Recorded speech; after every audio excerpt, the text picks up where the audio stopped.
Bonjour Jean-Paul Betbès. Bonjour. Pourquoi se compare-t-on toujours aux États-Unis? On se compare toujours aux États-Unis parce que ça nous fait mal et que ça nous permet de nous plaindre. Nous sommes masochistes. En disant que nous sommes en déclin, effectivement. C'est un côté maso.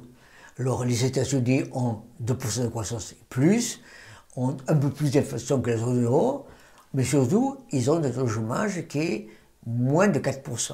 Alors que si on est en zone euro, on a effectivement un peu moins d'inflation qu'eux, mais on a plus de chômage qu'eux, pour la bonne raison que nous n'avons pas de croissance du tout, 0% de croissance. Alors on peut toujours dire qu'eux, ils font plus de 2 et nous 0, se plaindre, mais en réalité, ça n'amène à rien. En fait, la révolution technologique, elle est plus là-bas qu'ici. Absolument. Et c'est ça l'explication que l'on refuse absolument.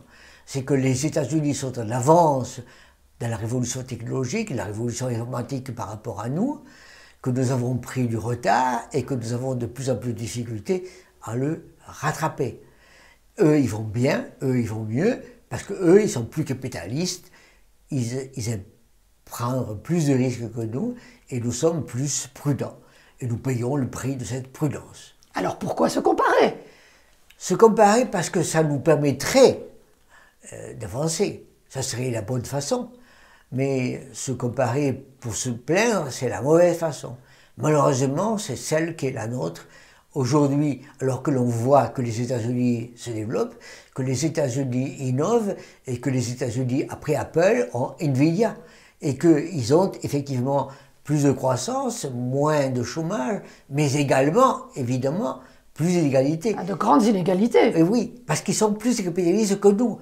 Et nous voulons le beurre et l'argent de beurre, nous voulons la croissance sans avoir les effets nouveaux que ça implique. Aujourd'hui, dans une révolution technologique, c'est elle qui crée et creuse les écarts entre eux et nous. Et ça, on refuse de le voir. Nous sommes donc plus faibles. On est plus faible parce qu'on refuse de voir, parce qu'on refuse de faire les efforts, non seulement accepter les égalités, mais accepter la formation qui arriverait avec, qui arrivera avec. Si on n'épouse pas la révolution en cours, on sera perdu de plus en plus. Et en plus, on a les guerres, on a le climat, on le sait, la guerre contre le climat, la guerre contre le vieillissement, c'est-à-dire la guerre des soins, la guerre de la santé, et la guerre tout court, la guerre qui se rapproche de nous. Autrement dit, nous avons aujourd'hui plus de retard, car plus d'inquiétude à entrer dans la révolution technologique en cours, en même temps que les États-Unis sont là, se développent et, d'une certaine manière, s'isolent de plus en plus. Donc, se comparer aux États-Unis ne sert à rien si on n'étudie pas leur méthode. C'est même très nuisible. Merci Jean-Paul Betbès. Je vous invite à vous abonner, je vous invite à liker, je vous invite à en parler, je vous invite à faire des commentaires. Donc, je vous invite. Merci.